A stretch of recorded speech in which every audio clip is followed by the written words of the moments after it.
GearNetwork.com. The following is a presentation of the Gear Radio Network.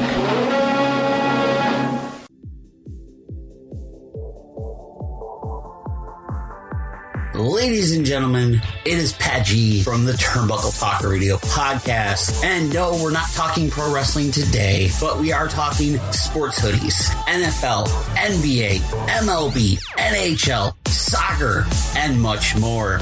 And this is brought to you by houseofhoodies.com, a new sponsor here at the TTRP. You can visit thehouseofhoodies.com and pick up your favorite team's merchandise. They have current players, former players, or you can customize your own hoodie, whether it be the NBA, NHL, MLB, and the NFL. After you're done shopping, use the promo code TTR Podcast and you will get 15% off your order. That's TTR Podcast for 15% off at thehouseofhoodies.com.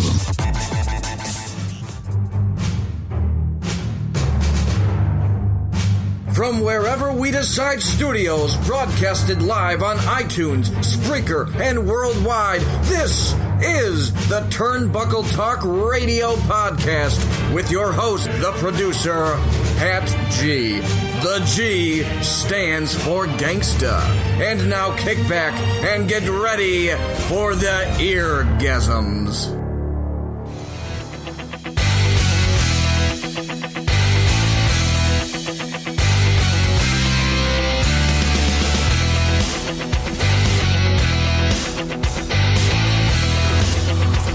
To another edition of the Turnbuckle Talk Radio podcast. Pat G along with Dan Fury.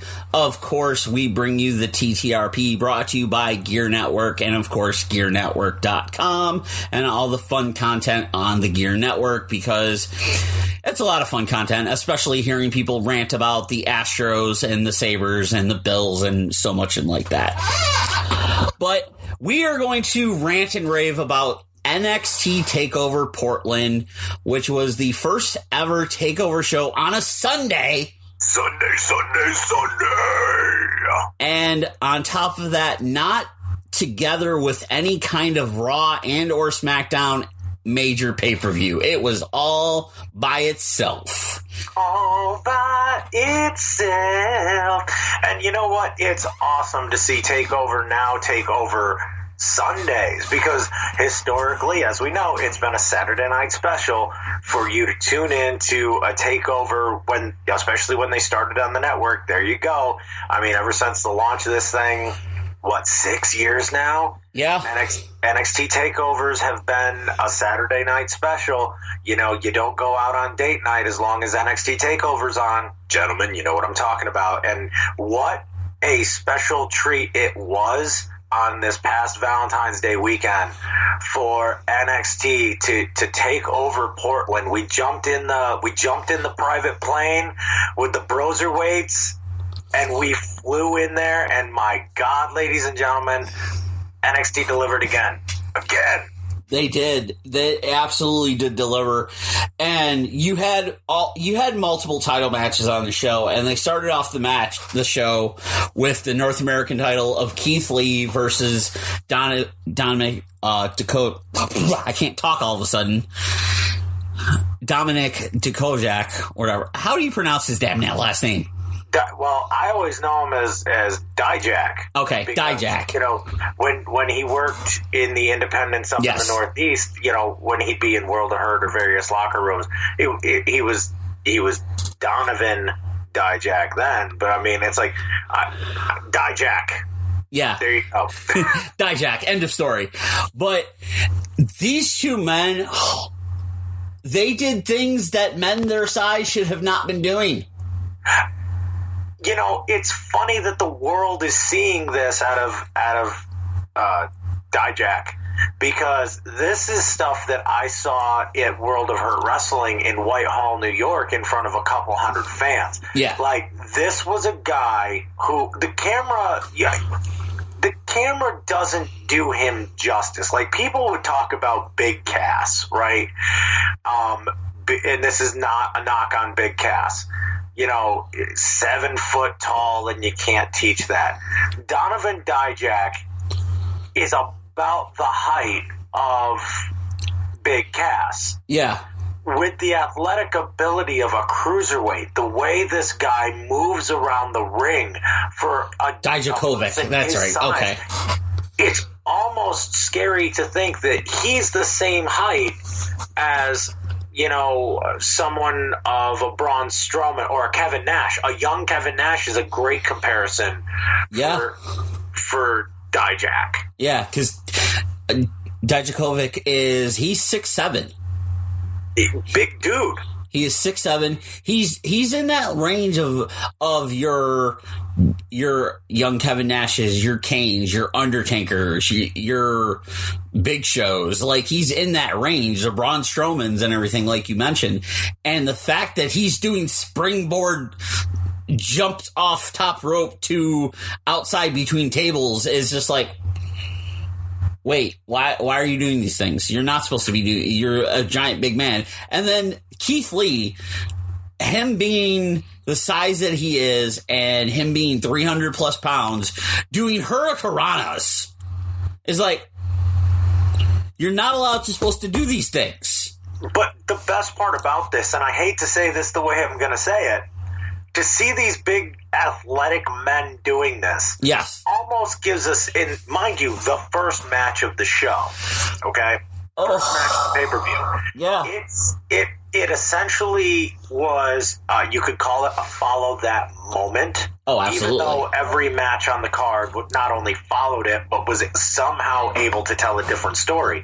But it also went to show you that, look, you know, you keep hearing about these competitors who get tryouts at the Performance Center. It's like, this is the level of competition that you're walking into, where you're on Primetime USA Wednesdays at 8 in the middle of a Wednesday night war, and we're now taking over Sunday pay-per-views. Oh, and WrestleMania weekend, we're going to be on it. It's like, this is the level of competition. If you want to be here, this is what you have to be willing to do. And those two men put on one hell of a performance for being two super heavyweights. Oh, absolutely they did. And this is the thing, is that match started off and the crowd was into it, and then leading after that, Keith Lee retains after a hellacious finishing stretch and everything. Keith Lee retains the North American Championship, and then that leads you into the street fight between Tegan Nox and Dakota Kai. God damn. And those two women literally, they had the throwbacks to the build that they have been putting and everything. And then the just raw, quote unquote, what we'll talk about later in Ruthless Aggression out of Tegan Nox. That entire match was, Tegan Nox was out for blood that match. You know, we have to go back to, obviously, War Games, yes, where all of this started. You know, Dakota coming back off of the injury. And it was said by a lot of wrestling, you know, insiders and wrestling fans that Dakota was the last sweetheart babyface. She was. You know, we've got Candice LeRae. Yep. You know, who definitely fits that role, but she was, other than Bayley, who Bayley made the turn last year. Yeah. Dakota was kind of our last smiling, you know, baby face, you know, squeaky clean, and then she turned on Tegan. Yeah, and this is the thing. Dirty way. Oh, yeah, and this was the thing, is what was bad is leading up to that War Games, I called that because I told people, I'm like, yo, Dakota Kai is going to find a way on this team, and she's going to turn, and she's going to beat the living crap out of Tegan, because you go back to the one NXT where she was really trying to petition to be on that team, and Rhea Ripley was like, you're not violent enough for this. And that's why they took Mia Yim, because Mia Yim went out the previous week and just wasted everybody. And Rhea was like, I need that kind of badassery. And Tegan's like, sorry. Like, and I was like, that's going to come back to bite her. I was like, I have a feeling. And it did. And Dakota Kai wrecked a knee in the cage and everything. And then the build. And what was good about this is they had you pulled in to this. It's very rare that wrestling fans get emotionally invested into a feud like you did with Dakota Kai and Tegan Nox. Because everybody knows the story. They became best friends when Tegan was rehabbing her knee, so it was Dakota and everything. And it's one of them things of you're emotionally invested in the story between these two former best friends, and now they're at that pinnacle of the quote-unquote steel cage match, which was the blow-off of like the 70s, and you're having just a barn burner of a street fight. And, you know, once again, we recently saw a video of Dwayne Johnson, The Rock, yep. your future president, 2032. Yeah. I'm serious about that, ladies and gentlemen. Oh, I completely agree with you. I'm hoping. And he was down at the Performance Center talking to the recruits, including his daughter, which we'll talk about later, I'm sure, in passing. And, you know, these women and men that are down at the Performance Center now, the first two matches of TakeOver are a prime example of what you need to do to go out there and steal the show. It's very 1998 Attitude Era. Yep. In the fact that if you go back and you watch SummerSlam 98, The Rock and Triple H had a ladder match for the Intercontinental title that almost was better than the main event that evening. And, you know, Keith Lee and Dijak had a phenomenal match. And then, yeah, Tegan and Dakota. And mind you, Tegan and Dakota didn't fight for the women's championship. Nope, they were just, it was just a pure blood feud. They were one of the two blood feuds of the night. And then they ruined it. See, is this your one complaint with the pay-per-view? This is my one complaint, okay? Okay, well, tell them what happened, because, spoiler alert. Tegan Nox, like I said, had that ruthless aggression. She was out for blood. She basically went to destroy Dakota Kai's knee, set Dakota Kai up on the table with the chair around her neck, was probably going to come off the top rope. And then Raquel Gonzalez, who, unless you follow NXT in the Performance Center on a regular basis, you really don't know who the hell she is, because she's been part of the Mae Young Classic, but kind of a one-off deal, shows up, chokeslams through Dakota Kai, moves Dakota Kai, chokeslams Tegan Nox onto a table. The table went, I am the table, you not break me. And allows Dakota Kai to get the victory. The crowd didn't know how to react. Like, the crowd went dead silent. Like, it was like, you have this emotionally invested feud that everybody wants to see Tegan Nox get her revenge, and finally is on the verge of it, and then you have some basically unknown out of nowhere appear and thing. Like, I'm not mad at it per se, but I felt like the timing was off until I probably went on Twitter after the fact, and one of the people I follow on Twitter made the comparison to how the match ended to how Diesel came in for Shawn Michaels. And kind of how Dakota Kai, she was raising Dakota Kai's arm, and Dakota Kai had this, like, very confused look or whatever.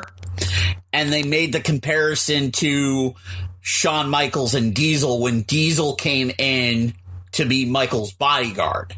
And no one knew who it was unless, of course, like 3 weeks earlier you were watching WCW and you're like, oh, hey, that's Vinny Vegas. Yeah, basically. So, like, I was mad at it because I'm like, yo, you have this highly emotional, invested feud, and you ruin it like this. And then, like, 2 hours later, I was kind of like, Shawn Michaels and Diesel comparison. Okay, that could work. That could work. I could live with that because I was like, because technically while Dakota Kai has turned heel, it's still Dakota Kai. Yes. So, like, she hasn't really had a run of being a heel. She really hasn't done anything outside of feuding with Tegan Nox. So, she's still, to me, she's still Dakota Kai. She's still happy-go-lucky, get your arm broken by Shayna Baszler, Dakota Kai. Like, Raquel Gonzalez gives her this big giant monster as backup now. Well, I'm thinking this is just a new layer for the Dakota Kai character. Yeah. For her to be able to grow into this heel, it's like, okay, now she has a heater, so to speak. Yeah. Like, it wasn't until I saw like that tweet about like, okay, this is kind of a Diesel Shawn Michaels comparison. I'm going, that makes sense. That's common. That makes sense to me. Okay, I'm not mad at it now. Because one, you give Dakota Kai the heater, but now you also add an entire different layer to that whole feud with Tegan Nox, because now Tegan's got to worry about not one, but two. Which I completely like the way that you were able to, as a fan, okay, here we go. As a fan, you were able to rationalize why this would work. And more importantly than that, you were willing to give it a chance instead of just poo-pooing on it right off the rep.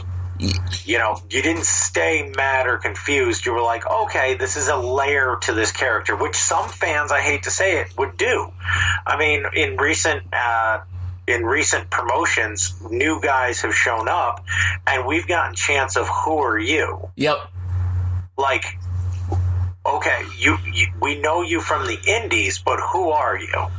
You know, like, we had that issue happen on AEW within the first couple episodes where, you know, even the commentators weren't sure who they were talking about.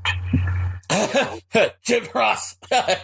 Yeah, with certain wrestlers showing up, it's like, who is this guy? It's like,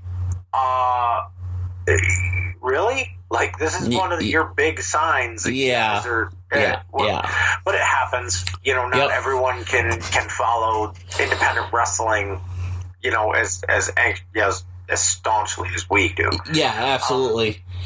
And this was a really great match. It was. Like, I felt like it suffered a little bit because of the crowd, because of following Keith Lee and Dijakovic. But it was fine for where it was, because it was a nice, like, it kept the crowd invested, but it also gave them a little bit of a time to cool down because of the next match, which was the second blood feud of the night, and that being Johnny Wrestling versus Prince Balor. Now, here's where I get on a fucking soapbox. Go for it. Fuck you, Johnny Wrestling. Fuck you and your Demon King mockery of I can't say this seriously. Like, dude, big ups to Johnny Gargano. It wasn't. I don't think it was so much a mockery of Demon King. It was. I think it was. It was a slight mockery of it, but it also was him trying to bring out the Carnage side of him. Yeah, it was a mockery. It was a jab at even the writing on the ass. Yeah. Although later I noticed that Johnny Wrestling was done in the Maximum Carnage logo. Yes. The Maximum Carnage font. My buddy sent me a text message because I was in the middle of recording another podcast. Yeah. That night, and he sent me a message. He goes, "Are you watching this shit?" And I'm like, "No." So I'm recording a podcast, and I have my phone underneath the desk because my camera was on, and they could see me. And then they said you could see my face when I saw what Johnny Wrestling was wearing. Yep. I'm not going to lie. I did mark out a little bit. I can't even pretend. Johnny Gargano has had some great ring attires. He's done Wolverine, Captain America. Yeah. He's had some cool ones. But kind of punching the Demon King Finn Balor in the face a little bit with his Finn Balor thing, because the Finn Balor Demon King character has been talked about much like a mythical comic book character. Yeah. It's the duality of the Finn Balor story, the Finn Balor character that we've gotten used to since his arrival in NXT 6 years ago. But now the Finn Balor that he's facing is as close to the fully mature Prince Devitt that we were seeing in New Japan in 2012, 2013 with the original iteration of the Bullet Club. Yep. I was shocked that he did not come out as the Demon King, because the promo before, Johnny Gargano said, I want to see the real Finn Balor. To me, the real Finn Balor since showing up in WWE/NXT has been the Demon King. Yeah. So for me not to see the Demon King means that I think there's a bigger plan coming up, and we can talk about that after we talk about the main event. Yes. Because I think that Prince Devitt, Finn Balor, was brought back to NXT. Well, let's just call him Prince Balor. Prince Balor was brought back to NXT for a reason, and that was to get guys over. He got Matt Riddle over. He has worked with the guys in NXT UK. Well, on a side note, he has been announced for NXT UK TV tapings for March. See, it's like, could we see Finn Balor versus Walter? Would you even want to see that, or do you want to see what I have in mind, where it's Adam Cole versus Prince Balor at Mania weekend? I want to see Cole versus Prince Balor because when the at the conclusion of the main event, that's when I was kind of like, okay.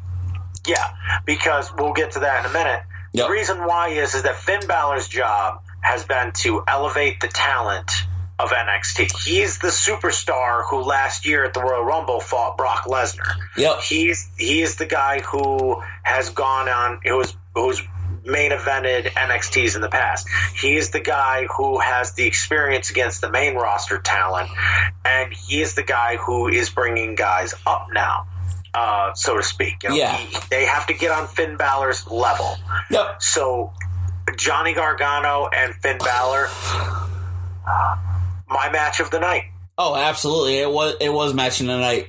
Now, following this match was the Tag Team Championship match of the Broserweights, who are amazing.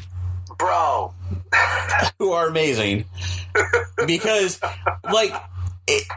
you could not have more two complete polar opposites than Matt Riddle and the Bruiserweight Pete Dunne. It is wrestling's Jay and Silent Bob. It truly is. It honestly and truly is. And they faced the team of Kyle O'Reilly and Bobby Fish, and the fact that Matt Riddle has a t-shirt that says, how many fish can Bobby Fish fit? And I'm just like, that's just great. That's a moneymaker right there. How many fish could Bobby Fish fry if Bobby Fish could fry fish? Yep. Ladies and gentlemen. And it's a t-shirt. That is the greatest shit. Because one will assume that this is how it happened. Ready? I'm going to imitate how it happened.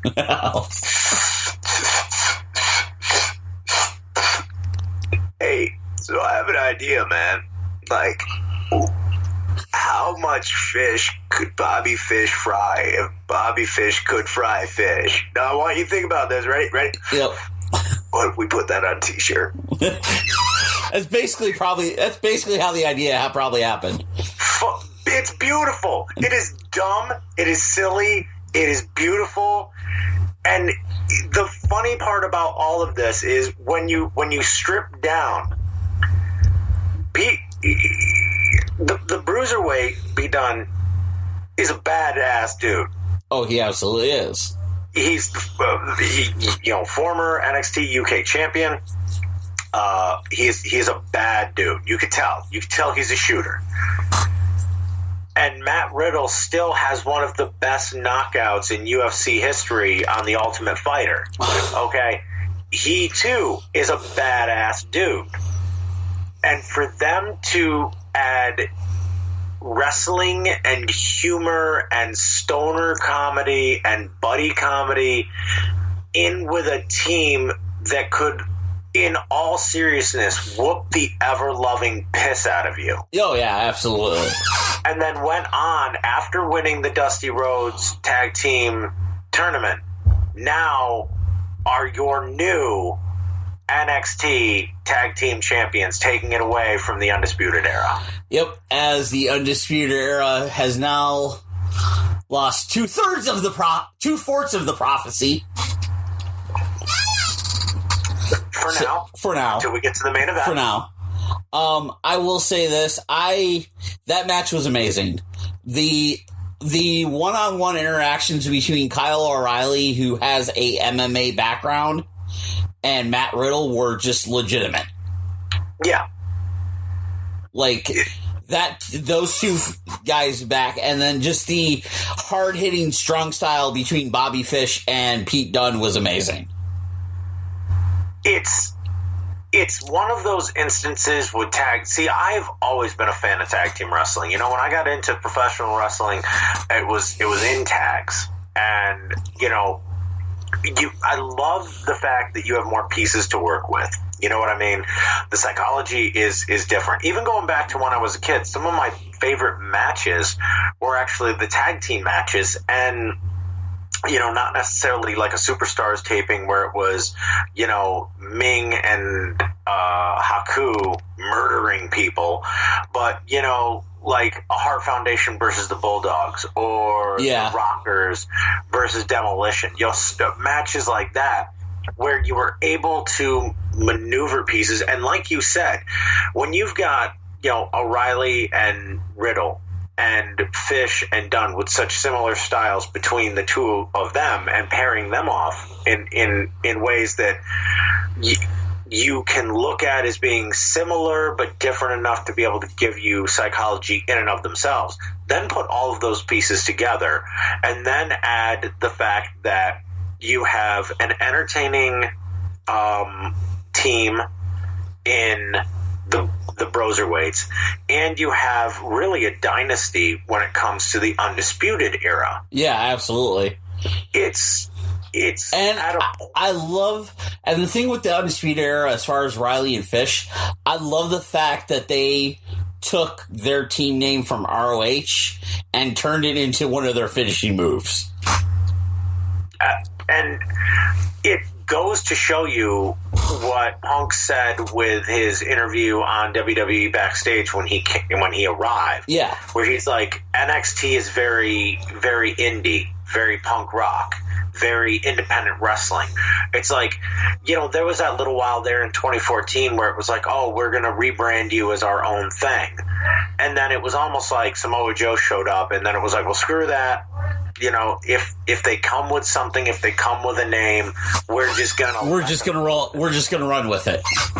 And so far, it goes back to that when you let guys be themselves, and when you let guys give some credence to their own work. Also, fantasy prediction, and that is, I know they announced Balor going to the NXT UK TV tapings. I guarantee you within the next 6 months, you're going to see Cesaro in NXT UK join Imperium. Ooh, Ooh. Because he's already made for it with the gear. Huh. Because Cesaro has switched his gear to like that all black and white look. And that would be in the same vein as Prince Balor showing up in NXT when they switched over to Wednesday nights on USA. That would be a very similar long game where Cesaro can build these kids up to be something big while still not depreciating the value of the Cesaro name and the Cesaro brand, because fans have already, much like a Dolph Ziggler, where they can do whatever they want at this point, and they've got enough credit and credence with the fans where they're going to buy into Cesaro going to the UK and wrestling these young guys and getting them over. Or because there's two theories as far as coming from Twitter as far as Cesaro. Cesaro is he's already pre-made ready for Imperium because of the gear that he's been wearing for the last like few months. The black and white gear. Or the thing is, Cassius Ohno is in NXT UK. Cesaro going there and teaming up with his former Kings of Wrestling buddy. Which I hate to say this, people have been bubbling the idea of the Kings of Wrestling coming back ever since Ohno re-emerged a few years ago. Yep. If they're gonna do it, UK is probably the best territory to do it. Oh, absolutely. I can't believe I just called it a territory. Weird. It's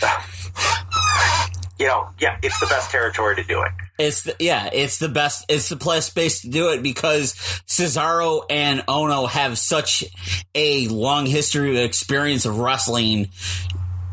Them being a tag team over there would do nothing but improve everybody else.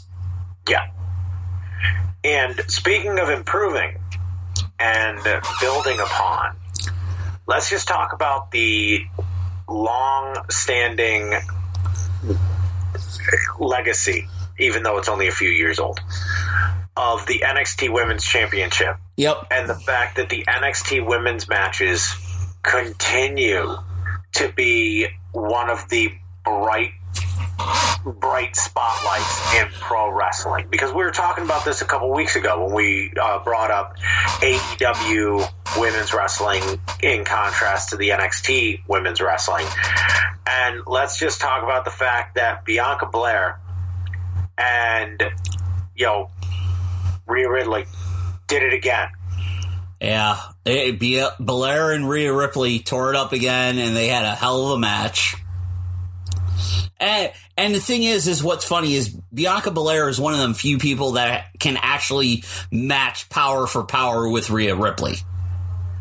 And I remember when I first saw her debut in NXT in the Mae Young Classic, and the hair whip. Okay. Yep. The hair whip caught me off guard because this was my first introduction to her. Yeah. Okay. As was mine. And the first thing I thought was, holy shit, this is Mortal Kombat. I was like, yo, sit down. Yeah, I'm like, oh my God.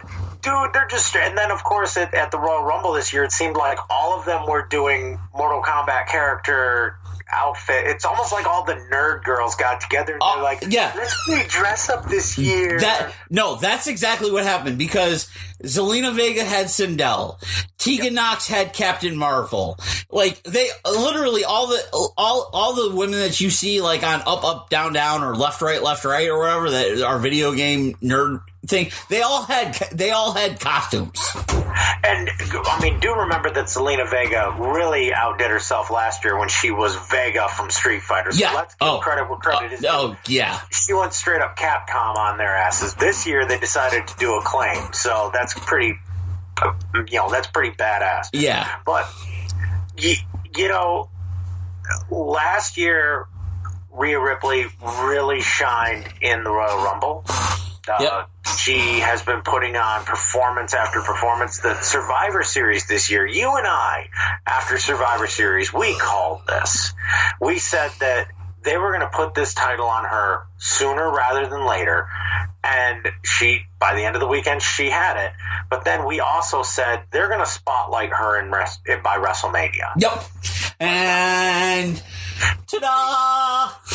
Not only did they spotlight her, they gave her basically the quote-unquote GOAT of the women's division in this era. Yes. In Charlotte Flair. And it is, well, first off, we got to give credit where credit is due. Belair and Ripley. Absolutely. Good, great, phenomenal match. How do you end such a great, phenomenal match? Well, you ruin the celebration by getting your ass jumped after your music is playing and you're being triumphantly celebratory in the center of the ring, because in comes Charlotte Flair with fists and boots accept Rhea Ripley's challenge for WrestleMania and the NXT Women's Championship. Also giving her a really shitty looking natural selection. Okay, it seems like you're being really hostile towards Charlotte Flair lately. You know what? It's not that I'm being hostile towards Charlotte Flair. It's just like, my thing was, okay, you want to hit natural selection? Don't do it in high heel boots. You're not doing it right. Oh, okay, you win on that one. I didn't think about the logistics of professional wrestling moves in high heels. Remember that next time. It was just the thing of, like, because she had, nothing against Charlotte. We all know Charlotte's tall, but she had, the 3-inch, super platform high heels, and she tries to hit natural selection, and I'm just like, that looked really bad. Well, Rhea is also a tall woman as well. Exactly. It might have been a mix of both. She's probably trying to look bigger than her competition, and it's like, oh, okay. So now we have the match: WrestleMania, NXT Women's Championship, Charlotte Flair versus Rhea Ripley. I'm still expecting Bianca Belair to weave her way into that. Make it a triple threat. Yep. So this is where Dan makes a prediction. We're at WrestleMania 36, right? Yes. Okay. WrestleMania 40. Yes. I'm already jumping 4 years into the future. You're like jumping. I want this marked down in my calendar, by the way, that I'm making this prediction right now. It will be the 16-time women's champion, Charlotte Flair, against Simone Johnson in the women's main event of WrestleMania 40.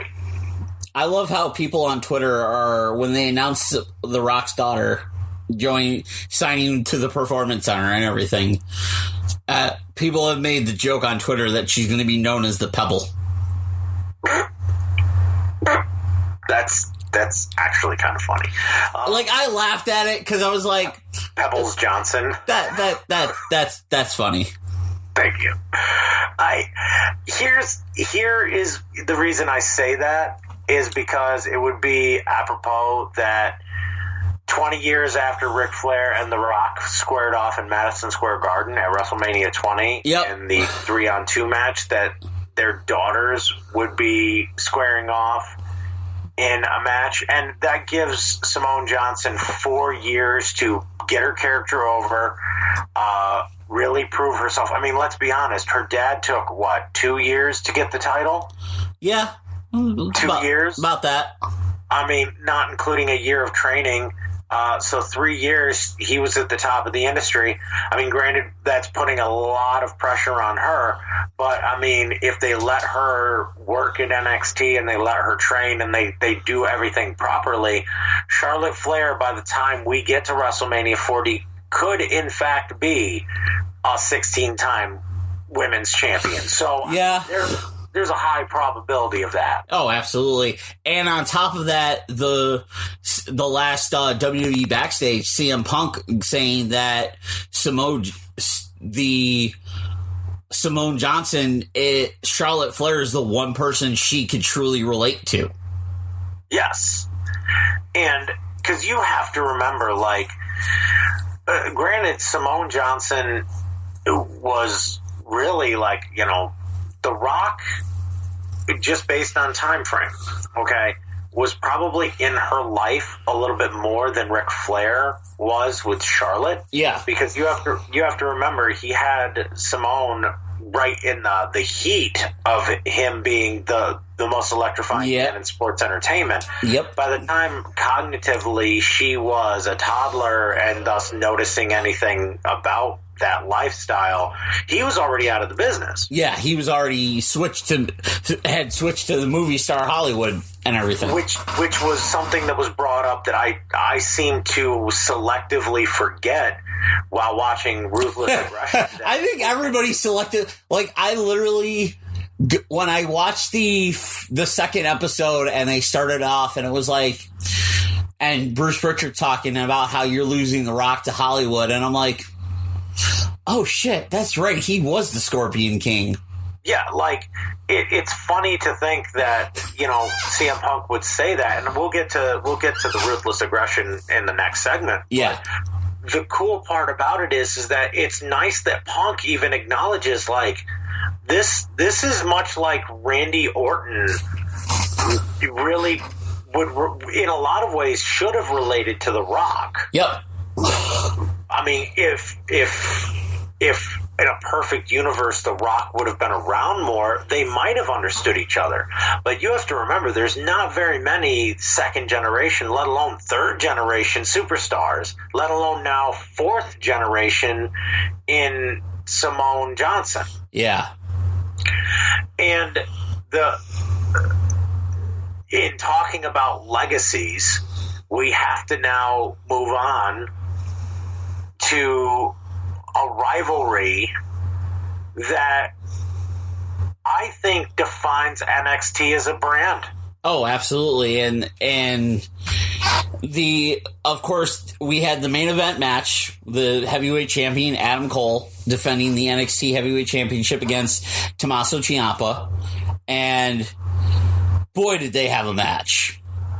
It was weird to see that Adam Cole got nearly no reaction. Oh, yeah. His entrance got, and I think the reason why is I believe everyone thought it was going to be a true clean sweep where by the end of the night, none of the Undisputed Era. Yeah, especially when the Broserweights won the tag titles. Like, exactly. People on Twitter were kind of like, well, the Broserweights got the tag, Adam Cole's losing the heavyweight championship. And I'm going, yeah. I don't see it because I was like, somebody's going to interfere. Whether it's Gargano, whether it's Balor, somebody's going to get involved outside of the Undisputed Era. I knew the Undisputed Era was going to get involved. They always get involved. End of story. But I was like, it's going to be someone else getting involved, causing this match to end. And, you know, let's not take anything away from, I think, another reason that people wanted or desired that was, to be 100% blunt, we as fans, there was a time where Tommaso Ciampa would walk out to the ring with no music. Yep.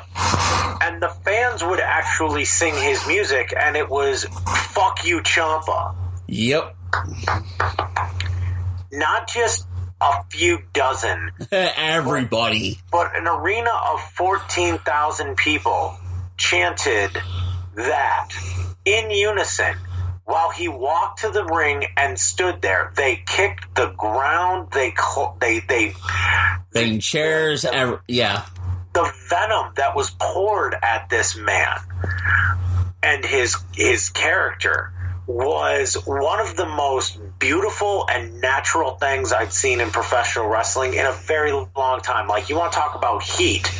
You know you're hated when you walk out to the ring and that happens. Oh, absolutely. Okay? And now he's coming into this match 180 from that, because after the neck surgery, after all of the trials and tribulations of wanting to be one of the best wrestlers in the world, having to relinquish the NXT championship, especially going into last year's WrestleMania. Oh yeah, I mean, for any performer, I mean, if you want a good glimpse of how it affects someone, look at Finn Balor's documentary from a couple years ago, where he was cleared at WrestleMania, but they held him, they waited. You know, it's like that knowing where it's like, shit, this could be my moment, and instead it's passing me by. Same thing happened to Seth Rollins, having to watch WrestleMania from Dallas in the stands and just sitting there like, this sucks. You know, and Ciampa could have gone into WrestleMania weekend as one of the most hated men in professional wrestling and had one of the best matches of the weekend. You know what I mean? It was there. And then for him to get this opportunity in Portland against Adam Cole and having one hell of a match, especially after his performance at War Games a few months ago, Jesus Christ, the stars would have lined up perfectly. And I love the way that they denied the fans. Oh, absolutely. You get to the thing, you get to the ending stretch, the ref gets knocked out. The Undisputed Era is all out there. Ciampa is fighting off everyone. And then out of the corner of the other side of the ring comes Johnny Gargano. Yep. And Ciampa goes for the belt. Gargano grabs the belt. He's got the DIY shirt on. People are like, what's going on? And then Gargano takes the belt and it pops Ciampa, which leads Adam Cole to get the win, retains the title, and people are like, what just happened? What are you doing, Johnny Gargano? And the quote unquote thing from Twitter was, the best line is along the lines of, you can only fight so long before you see yourself become the villain. Yeah, I mean, the thing that I loved about this is now the roles are reversed, and realize, let me take a swig of water before I continue. Of course. Thank you. The thing that people need to remember is in wrestling in recent years, we've had a lot of flip-flops. You know, you got a guy like, a prime example of this. A few years back, we had Kevin Owens versus Seth Rollins. Kevin Owens was the heel, Seth Rollins was the uber babyface. It was good. Who would have thought 2 years later Kevin Owens would be the uber babyface stunning bitches and Seth Rollins would be the over bad guy? The Monday Night Messiah. I mean, this happens in professional wrestling where the roles switch because of just the way that characters go. Yep. Now, to me, and the way that I look at it is, look at another example, Triple H and The Rock in mid-1998, and then Triple H and The Rock in 2000. Switched roles. Yep. One of them was the most over heel at the time, and the other one was a great babyface, and then you switch it, and one of them becomes the most over heel in the company, and the other is the most over babyface. I mean, you have to look at these stories as always continuing, battles. And now I think we're going to, especially now that NXT is the third brand, official, if they decide to put the NXT championship on WrestleMania, someone's going to have to close out NXT Tampa. Okay, someone is going to have to close that out. Who better than Ciampa and Gargano, who already have a history of delivering when the lights are on bright? Yeah, absolutely. And this is the thing is, I posted on Twitter in a thread. People were like, well, it's going to be Balor and Cole for the title at Mania. I was like, not necessarily. I was like, yeah, you could see Balor versus Cole for the title at TakeOver, but your Mania match is something that already has that long established feud, and that's Gargano and Ciampa. So you feel that that's where it's at? Oh, absolutely. If you're going to put a if you're going to put an NXT match on the main card of WrestleMania, as talented as Balor and Cole are, you're damn right I'm putting Gargano and Ciampa on there, because every time that they go out, they have delivered. Well, but unlike the previous 3 times that they've done it, this time around the rules are reversed. You see, I'm not sure. Okay, I'm trying to figure out the way to say this. I do not disagree with your thought. If you're going to show NXT to the world at WrestleMania, I would in fact put Gargano and Ciampa as that feud. Okay, I'm not going to argue that. But remember, WrestleMania has now become a 5.5, almost 7-hour event. That's true. Okay, and a match of that style can't be boiled down to can't and shouldn't be boiled down to 15 minutes, including entrances. Oh, not at all.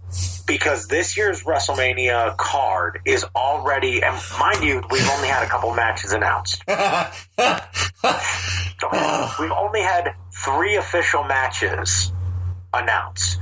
You know, McIntyre versus Brock Lesnar, yep. Charlotte versus Rhea Ripley, and there was a third one. Wasn't there? No, there was only the 2.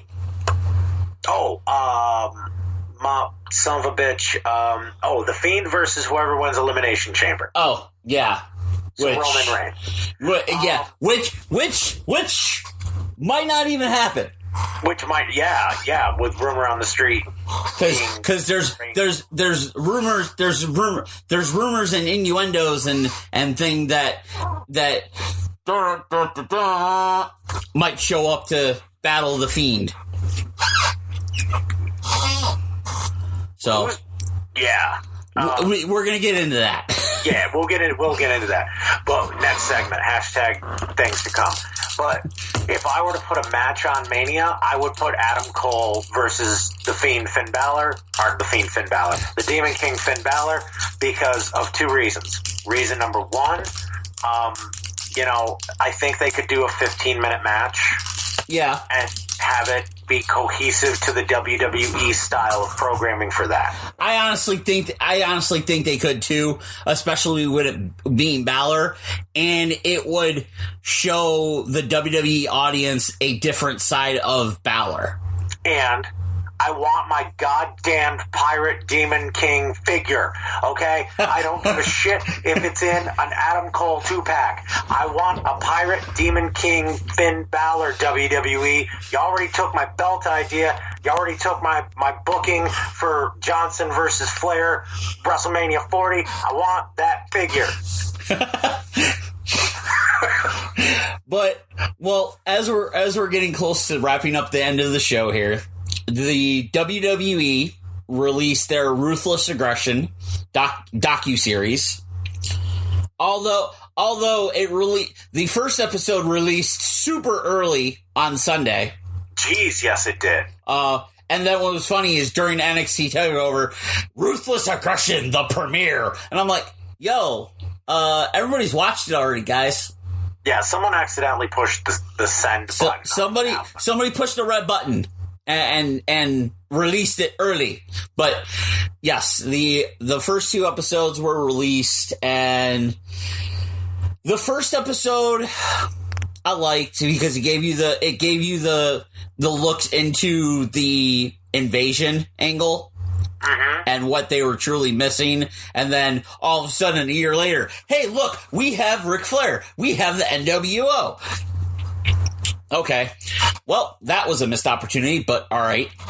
And then the second episode was great because the second episode focused on the fact that you had lost Steve Austin due to the Brock Lesnar King of the Ring situation, which that shined a little more light on that whole situation because from everybody's intentions purposes is Austin didn't want a job to Lesnar. Austin went home. No, Austin went home because you're giving away a primo money match with no build. And so let's talk about episode 1 because episode 1 covered a lot of ground. Oh, it did. First off, big ups to Michael Rappaport, who is a huge wrestling fan, one of my favorite comedians, and he did a great job. Mind you, Keith David did a great job of narrating the Monday Night Wars episodes. Yes. And if you don't know who Keith David is, he is co-star with Roddy Piper in They Live, and he's also the president of the United States on Rick and Morty. So there you go. Secondly, that episode was very eye-opening for a lot of reasons. For me, first off, we kind of knew the implosive history of the end of the Monday Night War, that awkward time period between really the end of the war to, let's say, middle of 2003. Yeah. The clunkiness. Yeah. Okay.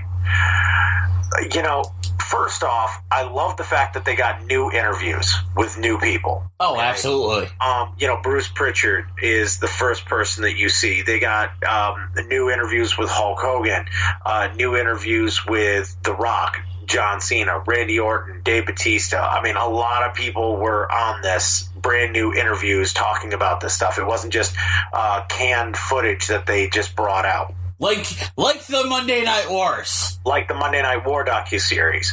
But remember, the Monday Night War docu-series was the first docu-series on the network when it aired. Yeah. So they were trying to use content, and plus they still were not on good terms with some of these wrestlers. So now it's interesting to see the way that it's turned out. Oh, absolutely. New interviews with Big Show and all of these, JBL. And all of these legends and, future Hall of Famers. The one thing from the first episode that shocked me, and we alluded to it earlier in the episode, is during this time frame, okay, a lot of history for me was either forgotten, edited for television, and I'll get to that in a second, or I was in basic training during half of 2002. Yeah, I was recovering from a car accident, so you were so I legitimately missed the entire introduction of Brock Lesnar up to him beating The Rock. The entire first 5.5 months of Brock Lesnar, I missed 100%. Yeah. So I didn't remember John Cena showing up. There's going to be parts of this that are brand new for me that I've seen in past tense, where I've seen on other DVDs, but really some of this I'm living for the first time now. But one of the things that we talked about earlier is I forgot how soon The Rock was gone from WWE. Yeah. I like when the second episode dropped and Bruce Pritchard came on and was like, all of a sudden we lost The Rock, and we lost because The Rock went to Hollywood, and they're showing the highlights of him doing the Scorpion King, and then they run into the Steve Austin Brock Lesnar thing, and I'm like, damn, they lost. Oh wow. I was like, I totally forgot The Rock went Hollywood that quick. Yeah, I mean, if you look at it, Rock showed up in Survivor Series of '96 and was gone by March of 2000 to film The Scorpion King. Then he was back at the end of the year, gone by April of 2001, back for the summer, gone by shortly after WrestleMania in 2002, back for 3 months, gone until WrestleMania 20 for a month. Yeah. And then gone for good. So if you put that all together, really his full run was 5 years. Oh, yeah. And it's weird to think that, like, in my brain, I don't know how it is for you, in my brain, The Rock was there the whole time. Even if he wasn't on TV, there was, like, this looming shadow of The Rock over wrestling. And then you watch the thing and you're like, holy shit, he pretty much was gone by 2000. Yeah, basically. And then you ran it, and then after they talk about that, you have the brand new interview with Jim Cornette about OVW. Yes. And the footage, and granted, it's footage that everybody has seen. You have footage of Brock Lesnar and Batista and Randy Orton and Shelton Benjamin and John Cena, and then you roll into the first episode talked about Brock Lesnar coming up, and then you get a little bit more of that, and then you get the footage of Vince McMahon doing that basically shoot promo. Which, by the way, I did not see because I was in basic training. Yeah, I like when I saw that, I was like, I don't remember this. Why don't I remember this? I feel like this is something I would remember. And then he's like talking about who's going to grab them brass rings and whatnot, and he's looking at certain guys and whatnot, and I'm like, and then all of a sudden you get the 4 days later on Friday Night SmackDown, and Kurt Angle coming out with the open challenge and challenging someone that he's never challenged before, and then you have the prototype John Cena come out and do the Ruthless Aggression. And then on top of that, it gives you it basically shows you that whole thing of John Cena and the rise of John Cena. And how he, like, dude, that whole Ruthless Aggression thing was a flop. It failed hard. Okay. And this is the funny part. In the John Cena episode, they ask him in one word, react to the term ruthless aggression. And he says, failure. Yep. And then, like, mind you, I'm on the elliptical watching this, and I'm sitting there, I'm like, how the hell does he consider it a failure? The doctor of thugonomics, right? Like, how in my mind is it like, yeah, deleted, it was a failure. I'm sitting here being like, dude, you had the spinner belt. Dude, you had the brass knucks that said Word Life. You had the bomb-ass entrance from WWE Originals. Like, how is it that you called this a failure? And then I remember, because I only remember a brief little sliver of this time frame. Yep. Because the funny part about it is that he showed up at the end of June 2002. By the time I got to Fort Hood, the second week of July, I got to my unit and then was out to the field for a month and a half. So I didn't come out of the field until mid-September. Yeah. By the time October rolled around, that's when the Doctor of Thugonomics showed up. That's when he had gone to the Doctor of Thugonomics with the throwbacks and everything. I completely forgot because I was in the middle of rehabbing, so I was missing a lot of stuff, and I'm like, and there's that time period of him being he's being the prototype John Cena. And with they had mentioned it, and once again, like you'd seen it on other documentaries where he had matching colors for every sports team, for every city they went in, and all that other stuff. And the funny part about it is, it's like, I don't remember that. I only remember, and this is the way that our brains are cognitively designed, is that we remember certain key moments that are important to us. It's like, I remember seeing the Doctor of Thugonomics being like, that's awesome. Give me that. I do not remember the squeaky clean prototype John Cena. I don't remember it. I can honestly tell you, don't remember that at all. Yeah. Nothing. Yeah. Nothing about that. Yeah. I'm the same. And that whole episode, by the end of that episode, Now, during that episode, there was the line from Hulk Hogan about superstars, but there's no more attractions. You know, it's the truth. San Martino was an attraction. Yep. Andre the Giant. I like how we both said that at the same time. It's like Andre. Hogan was an attraction. Stone Cold, The Rock, attractions. John Cena was an attraction. Is an attraction.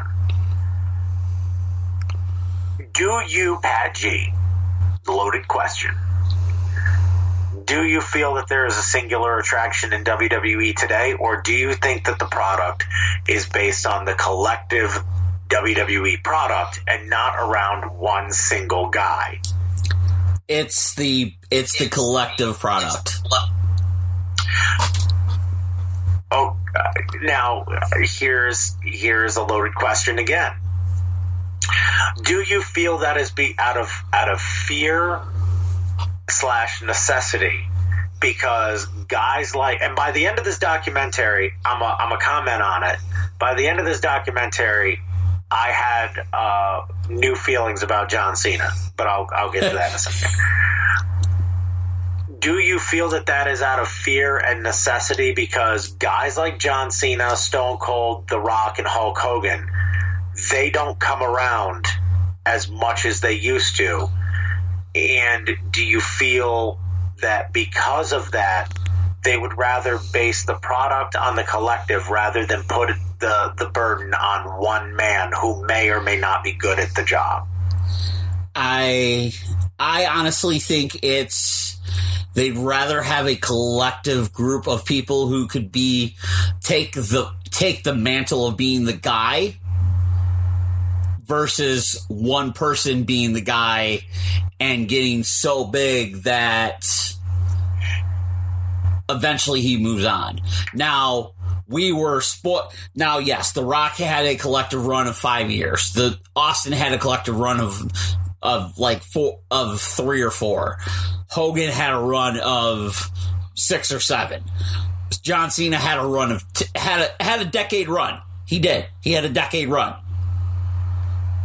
But the thing is John Cena got to the point where he was so big and so widely known that he was doing 1,900 other things. I think it's the thing of the collective as far as WWE goes is they don't want to run the risk of having one person be the focal point and after X amount of years leaving them in the lurch. I think recently they've tried. Okay. They have. They have tried. Roman Reigns. Seth Rollins to some degree. Brock Lesnar. To a degree. Brock Lesnar is an attraction. Yeah. Do not get me wrong. People pay to see Brock Lesnar. The problem with Brock Lesnar is with the contract that he has negotiated. And the amount of dates, it's tough. Unless they want to pay more. Yeah. But I at least know when I see Brock Lesnar what I'm going to get. It's kind of like going to McDonald's. I made a comment today that, man, would I tear up some chicken nuggets from McDonald's. And someone was like, why chicken nuggets from McDonald's? Because I know how they taste. I know what I'm going to get. I know how many I'm going to get in a thing. And I know what the sauce is going to be when I get it. Yep. With Brock Lesnar, I know what I'm getting with a Brock Lesnar match. I know what I'm going to get from a Brock Lesnar story. It's the closest thing to chicken nuggets that there is. It's bland, but you at least know what you're going to get, and it's enjoyable from time to time. Don't make a diet of it. Yeah, exactly. But there is no guy that is like a John Cena, and they showed it in the documentary, the episode. Just first off, the fact that he was going to be cut. And the Doctor of Thugonomics thing was really a good case of happenstance that worked in his favor. But even when it did, people still wanted this guy to fail.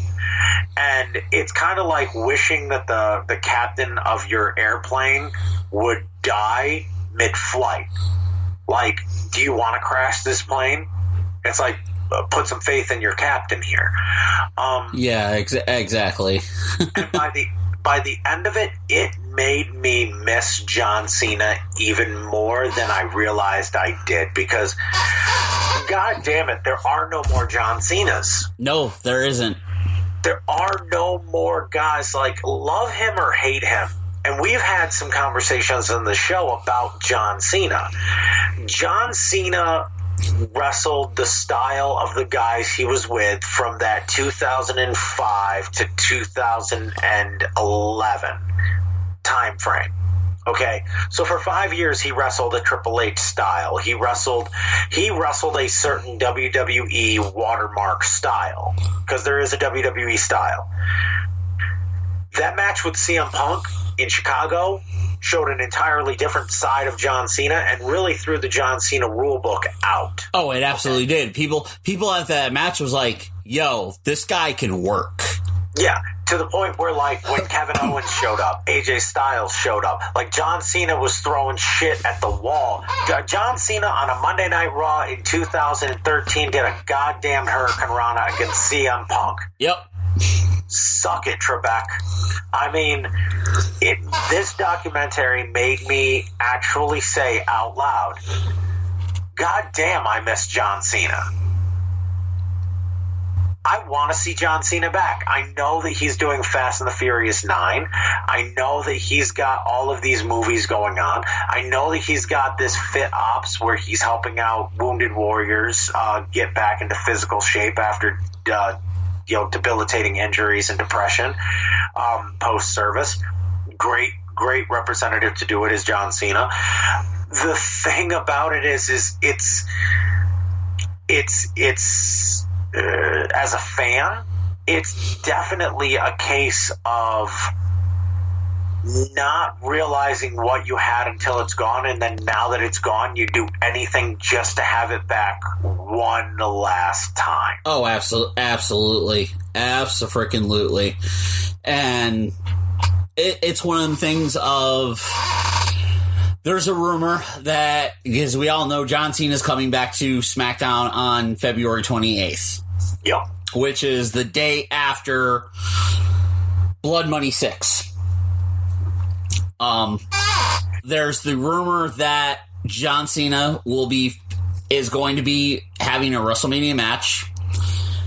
There's been one rumor that he's going to face Elias. There's another rumor that he's going to face The Fiend. We don't know what they're going to do, because honestly, I don't think the WWE knows what they're going to do yet. Because there's the big money WrestleMania match of the Spear versus Spear in Goldberg versus Roman Reigns. Yeah. And the rumors and innuendos has been the WWE figureheads feel more comfortable with Roman Reigns facing Goldberg than they do Roman Reigns versus The Fiend. Which I don't get.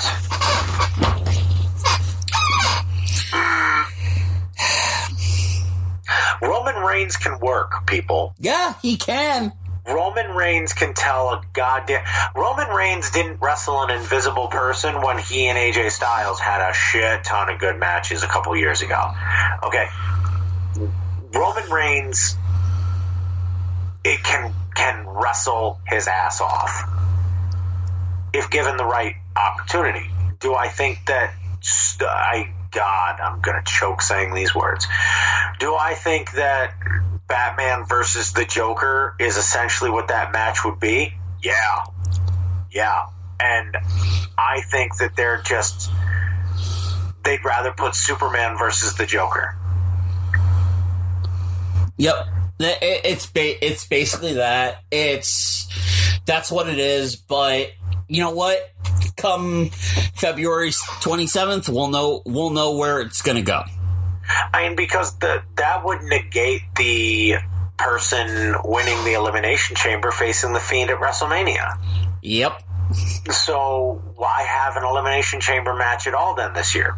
Well, they haven't even announced the Elimination Chamber match for SmackDown. I know they did for Raw for the Women's Championship.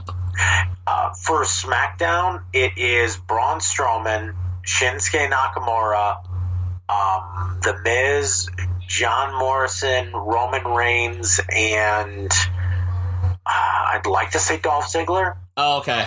All right. Those are your and I mean, one of them has the Intercontinental Championship, so I don't see them doing a double gold rush like New Japan did. No, not at all. Fans would call bullshit on the Intercontinental versus WWE Championship match. Yeah. I think what they're doing with Braun right now is just seeing how fans would react to him having a title at all. Oh, yeah, absolutely. I think that's what it is. And because they've tried to push Braun Strowman, and Braun Strowman has gotten his own way from backstage reports. But it's going to be interesting to see what they do come the 27th. Yeah, and I mean, I hate to say this, but by all reports as well, the main event of WrestleMania is going to be McIntyre versus Lesnar. Oh yeah, Vince McMahon has put a note on that. It's like that's the main event. That's the match that's ending the show. Yeah, it's like that's the stake.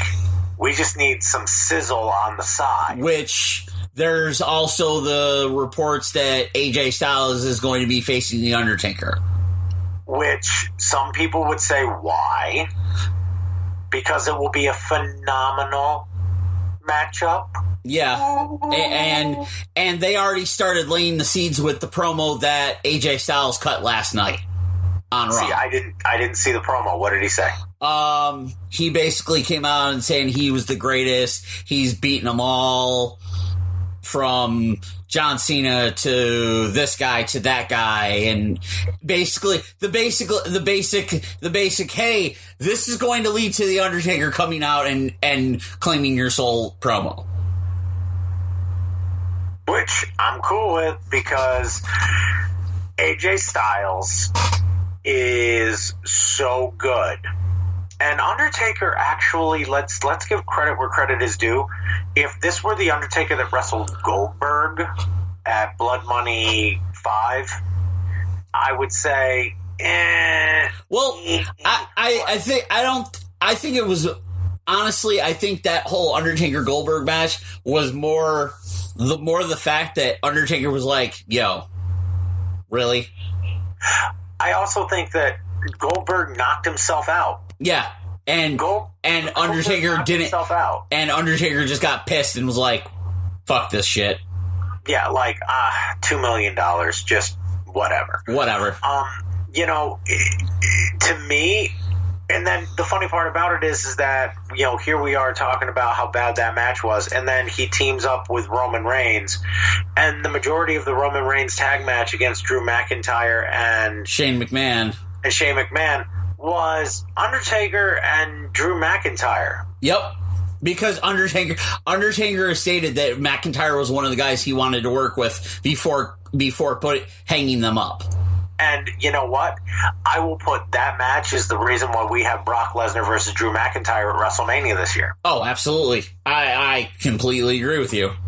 But we're gonna wrap it up here because it's almost 9:15. We've gone a little over the hour.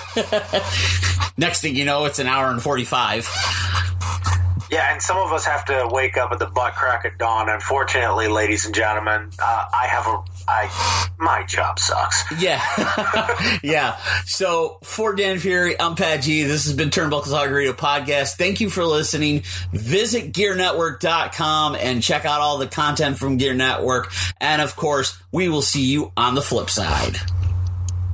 The Turnbuckle Talk Radio Podcast is brought to you by Gear Network and ShopGear.com. We can be listened to via Spotify, iTunes, iHeartRadio, and everywhere else you can get your podcasts. The TTRP introduction was done by Trevor Dugan. The show is hosted by Patrick Gancheski and Daniel Roberts. Post-production of the TTRP is done by Patrick Gancheski and John Cimino. If you'd like to follow us via social media, You can search Turnbuckle Talk Radio Podcast on Facebook. You can follow us at Twitter by using the name Turnbuckle_talk. Or if you have questions or concerns, you can reach us via email at turnbuckletlkradio@gmail.com. We'd like to thank you for listening to the Turnbuckle Talk Radio Podcast, downloading our episodes, following us on social media, and interacting with us.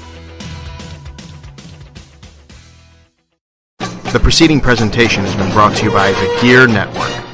Welcome, everyone. This is Sleazy. This is the Fat Man. And the world-famous R-rated podcast is now on the Gear Network. The Wrestling Show with Sleazy and the Fat Man is classless and raunchy commentary on the wrestling business today. Our multiple hosts, including Sleazy the Fat Man, Chip Willett, and NEW owner Travis Kenning, give a differing take on news, rumors, reviews, and previews of the entirety of the worldwide pro wrestling market. We do what we want, we say what we want, and we don't give a at all. That's just the way we go. Check us out on the Gear Network.